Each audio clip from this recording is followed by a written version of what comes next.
the line to save her unborn child. Cassie Silver reports how this remarkable woman plans to use her inspiring story to raise money and support for others coping with cancer.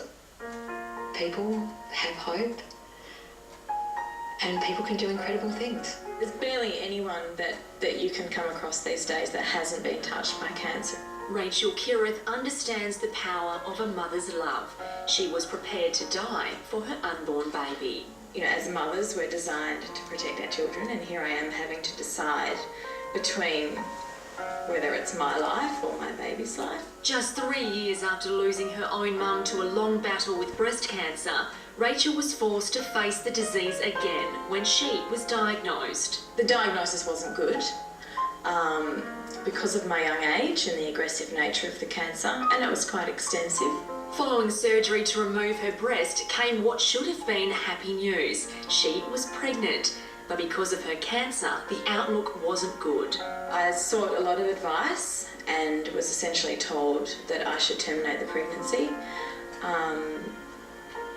and that particularly if I wished to survive, I should absolutely not consider having the baby. So it was an extraordinarily tough time, but I just knew that I couldn't terminate the pregnancy. Against doctors' recommendations, Rachel refused chemo and radiotherapy, determined to win the fight for both their lives naturally with nutrition. Every morning, she would drink 200 mils of wheatgrass. I would have seaweed smoothies, for example. So it wasn't about food for enjoyment. Those days were gone. Convinced her strict routine was working, she kept going. So very happily, I'm in the position now where I'm cancer-free. And proud mum to a healthy baby boy, a double miracle. That image is going to show hurt, love, joy, feeling, expression is all going to be there in one image. Today, Rachel is visiting Perth photographer Robbie Merritt to bare her body for a special cause. Got it. That's the shot. That's the shot. This photo of Rachel and Remy will feature alongside dozens of others in an upcoming exhibition to raise funds for Cancer Support WA. Some of the portraits are very evocative, very beautiful, and some of them are a little confronting, but that's cancer. The association's Mandy Beckernock says the You Are Beautiful exhibition is about sharing the stories of those facing cancer. So we've got people that are participating who have been through cancer and who are well into survivorship, other people that are going through cancer now.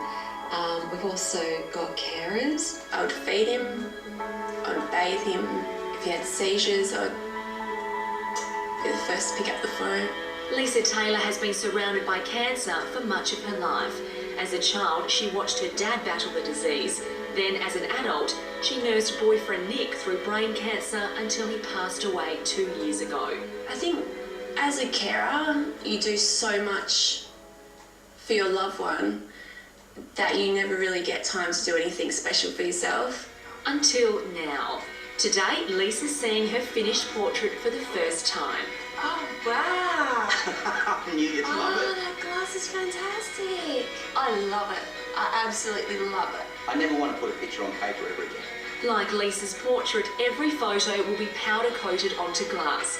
Once the subjects each raise $1,000 in donations, they can keep it. I think the exhibition might surprise people, and it might wake people up to the fact that cancer can happen to anybody. The goal is to raise $100,000 to fund more support services, including WA's first 24-hour cancer helpline.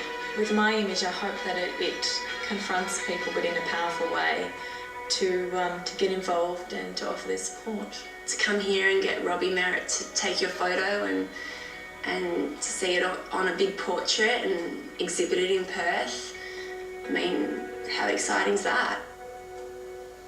Cancer Support WA is looking for 40 more people to be photographed again. Details are on our website. Coming up, the world's best commercial.